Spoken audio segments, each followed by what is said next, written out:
Saudara, kemarin Hakim Pengadilan Negeri Surabaya menjatuhkan vonis bebas dan satu vonis yang lebih ringan dari tuntutan jaksa bagi 3 anggota polisi yang menjadi terdakwa tragedi Kanjuruhan yang saya garis bawahi, tragedi menewaskan lebih dari 130 orang. Lalu bagaimana keluarga korban menanggapi vonis tersebut? Kami sudah bersama kuasa hukum dari para korban tragedi Kanjuruhan, Imam Hidayat. Mas Imam, selamat pagi.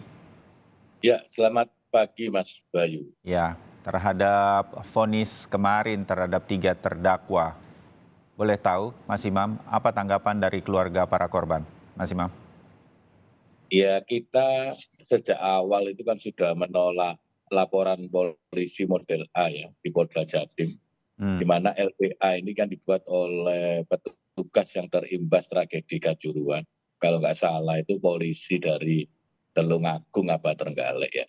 Sejak awal kita sudah menduga ini akan berjalannya tidak sesuai dengan rasa keadilan. Kemudian yang kedua juga rekonstruksi ini tidak melibatkan keluarga sama sekali dan diadakan di lapangan Polda Jatim, di hmm, mana di dalam rekonstruksi ini tidak tergambar sekali anggota Brimob ini menembakkan secara vertikal ke tribun ya, tetapi mereka horizontal ke lapangan. Itu hal-hal yang kemudian hmm. menjadi kejanggalan-kejanggalan di awal. Kemudian juga hasil ekshumasi ya oleh Dokter Nabil juga jauh api daripada panggang yang menyatakan bahwa kematian dua putri Mas Devi Ato ini karena akibat benda tumpul.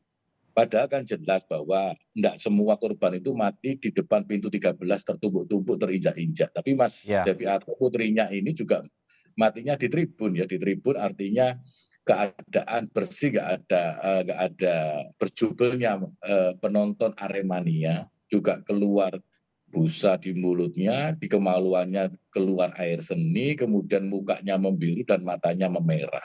hmm, Dan mereka tidak mati di pintu 13, ya itulah hasil ekshumasi dari Dokter Nabil yang kemudian kita tolak juga autopsi itu. Kemudian kejanggalan yang lain, persidangan diadakan di Pengadilan Negeri Surabaya dengan pertimbangan faktor keamanan. Padahal kita tahu bahwa Aremania dan bonek ini kan sampai saat ini belum bisa katakanlah dalam satu ruang ya.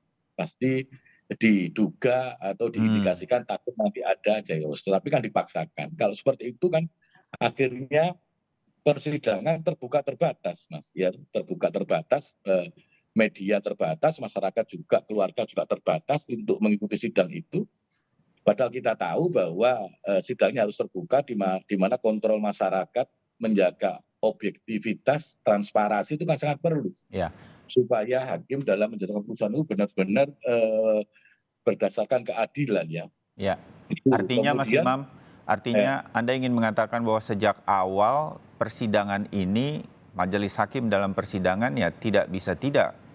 Memang kasus ini kurang kuat untuk diajukan di pengadilan untuk para terdakwa. Sedemikian rupa bahkan sejak awal rekonstruksi dan pembuatan laporan atau penyidikan dan penyelidikannya. Begitu, Mas Imam?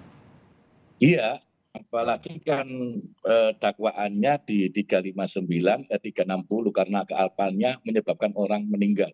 135 nyawa karena kealpaan. Itu orang awam pun masyarakat Indonesia sudah dapat memahami. Jelas ini bukan karena kealpaan tetapi karena kesengajaan. Dugaan saya seperti itu. Kemudian di dalam persidangan juga anggota Polri ini didampingi oleh Bitkum ya, Bitkum Polda Jatim.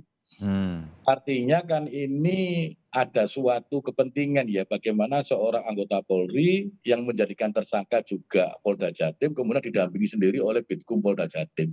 Tentu ini melanggar Undang-Undang 18 tahun 2003 ya mengenai advokat ya, terutama di pasal 2, di pasal 3 bahwa yang bisa berpraktek di pengadilan itu adalah seorang advokat yang tentu juga melalui pendidikan awal PKPA, hmm, UPA dan mempunyai sumpah. Itu pun juga dilanggar ya, artinya majelis hakim juga dengan ya, pertimbangan tersendiri mengizinkan Bitkum untuk mendampingi 3 anggota ya, yang kemudian ujungnya juga 2 bebas, yang satu kena 1,5 ya. ya, Terus kejanggalan yang lain Mas Bayu, terdakwanya ini kan di tingkat tengah ya, belum mastermind-nya belum, PSSI, kemudian LIP, Hardian Lukito itu juga dari 6 hanya 5 yang naik. Hardian Lukito ini nggak bisa naik karena dokumennya kurang lengkap dan sampai hmm, persidangan diputus pun nggak ada kabar nih kemana nih Hardian Lugito. Ini kan menjadi apa ya, dugaan-dugaan kita ini semakin mengerucut ya. Memang ada pengkondisian ya di persidangan tragedi Kanjuruhan di Pengadilan Negeri Surabaya itu, Mas Bayu. Ya, dimengerti Mas Imam. Nah, dengan semua perkembangan ini, bahkan kita juga mengetahui bahwa jaksa penuntut umum untuk kasus yang kemarin divonis tidak langsung banding. Padahal jauh dari tuntutan mereka sedemikian rupa. 2 bebas dan 1 sangat jauh dari tuntutan 3 tahun penjara yang dilakukan atau dituntut oleh jaksa. Tentu Iya, bola ada di jaksa penuntut umum, tetapi para korban yang diwakili Anda, apa yang akan kemudian dilakukan, Mas Imam?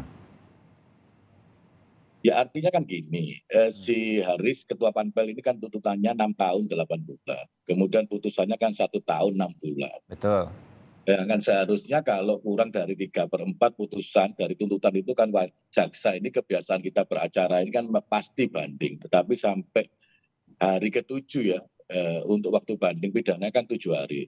Saya belum terinfokan apakah jaksa JPU-nya itu banding atau tidak. Artinya itu sudah ada apa ya, korelasi ya antara penyidik Polda Jatim, kemudian Kejaksaan Tinggi Jatim, juga kemudian di ruang sidang pengadilan. Karena kita tahu Mas Bayu di ruang sidang pengadilan itu banyak fakta-fakta hukum ya yang Ya, kemudian disampaikan oleh kita sama-sama koreksi nanti Mas Imam ya, tapi untuk yang sudah diputuskan sebelumnya di luar yang kemarin, menurut keterangan yang kami peroleh, banding begitu. Tetapi kita sama-sama nanti menunggu begitu persisnya. Lanjutkan Mas Imam.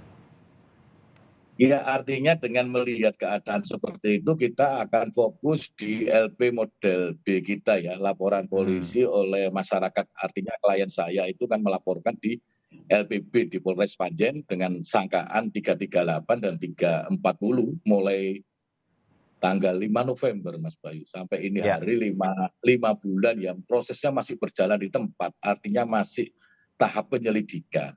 Kemudian kita juga menerima 5 SP2AP ya.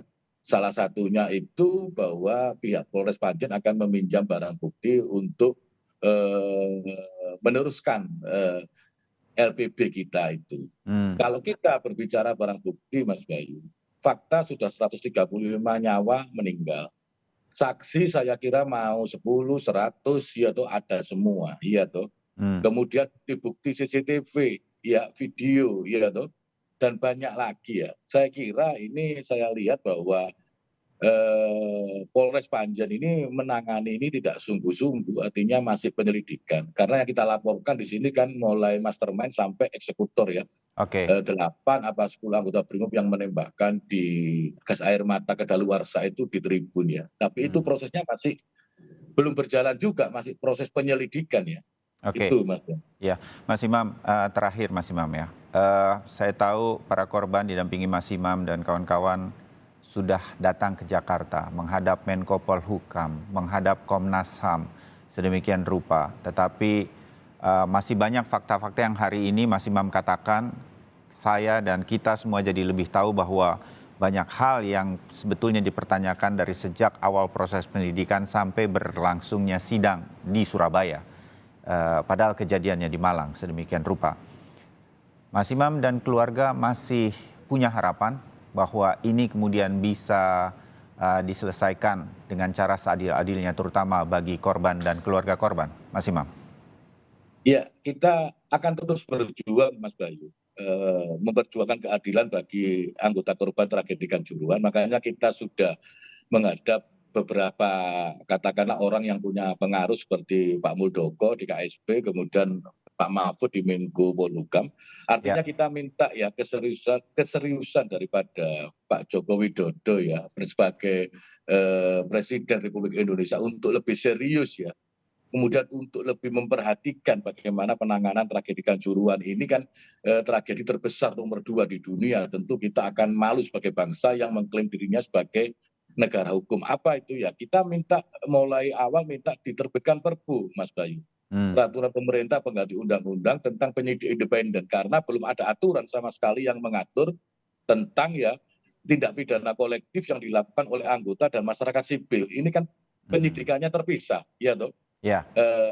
Anggota di Propam, kemudian masyarakat sipil di penyidik. Nah, itulah yang mungkin membuat Polri ini merasa kesulitan, juga merasa mungkin ada suatu kekuatan yang kemudian menekan mereka, sehingga beberapa bulan yang lalu kan Kapolri sempat mengumumkan ada tambahan 2 tersangka, tapi sampai putusan ini hari kan nggak diumumkan Ya. siapa 2 tersangka itu. Justru malah si Hadian Lukitonya nggak nggak ketahuan juntrungnya kemana ini. Ya, itulah saya minta kepada Bapak Joko Widodo untuk lebih intent ya, untuk lebih serius ya, untuk memperhatikan penanganan tragedi Kanjuruhan, Mas Bayu. Baik, baik. Mas Imam Hidayat, pengacara dari korban tragedi Kanjuruhan, terima kasih waktunya. Kita masih, Ya. saya pastikan kita masih akan terus mengikuti perkembangannya dan bertukar informasi dan menyampaikannya kepada publik seperti pagi ini. Salam kami untuk para korban dalam perjuangan kali ini.